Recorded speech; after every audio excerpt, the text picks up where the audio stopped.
didn't warn anyone about this Raptor R issue, and that's the part that really bothers me. Because on the surface, the 2027 Raptor R looks like the ultimate victory lap. You hit the start button, the engine erupts, the hood vibrates like it's barely containing the chaos underneath. This thing sounds expensive, it looks unstoppable, and it makes you feel like you could drive straight through a wall if you wanted to. But here's the uncomfortable question no one wants to ask. What if Ford built a truck that's incredible to watch, but exhausting to actually live with? Picture this, you're rolling through town. Nothing crazy, just normal roads, normal traffic, and the truck never relaxes. The throttle is edgy, the steering is heavy. The suspension feels like it's constantly on alert, waiting for a desert jump that never comes. It's like owning a professional athlete who refuses to walk, only sprints.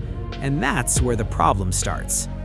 Welcome to RZN Auto, where we drive the future. And today, we're talking about the one Raptor R issue Ford quietly avoided mentioning. One thing that sounds amazing in marketing, but hits very differently after a week of ownership.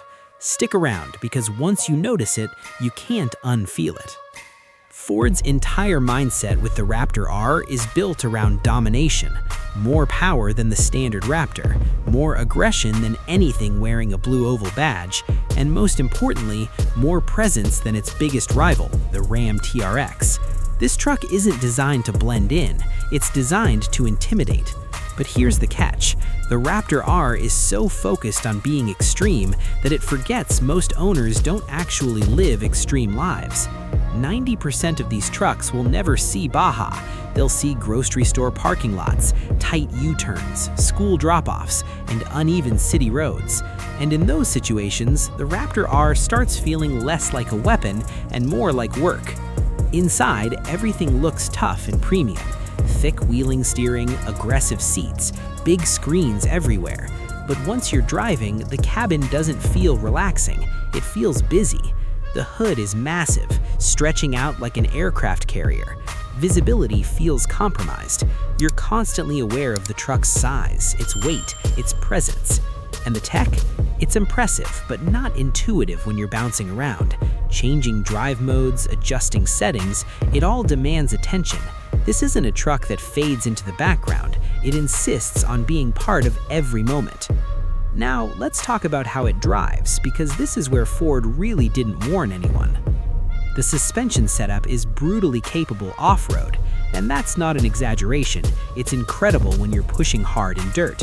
But on normal roads, it's stiff. Not sports car stiff, purpose-built stiff. The kind that makes potholes feel sharper and expansion joints feel louder than they should. The steering has weight, but not finesse. The throttle responds instantly, sometimes too instantly. You're not easing into motion, you're lunging. And yes, that's thrilling at first. The supercharger whine, the exhaust crackle, the rawness of it all. But day after day, that constant intensity gets tiring. This is where trucks like the TRX, or even something like a Land Cruiser, start to make more sense.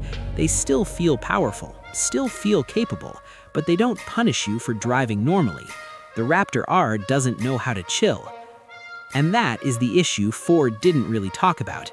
They sold the dream, they sold the dominance, they didn't sell the reality. The Raptor R is amazing at being a statement. It's less amazing at being a daily companion. It demands commitment, it demands compromise, and unless you're actually using its full capability, you're paying, financially and physically, for performance you're not accessing. So here's the verdict. Is the 2027 Raptor R a bad truck? Not at all. Is it a bad choice for most buyers? Honestly, yes. That hidden issue is the same thing that makes it special.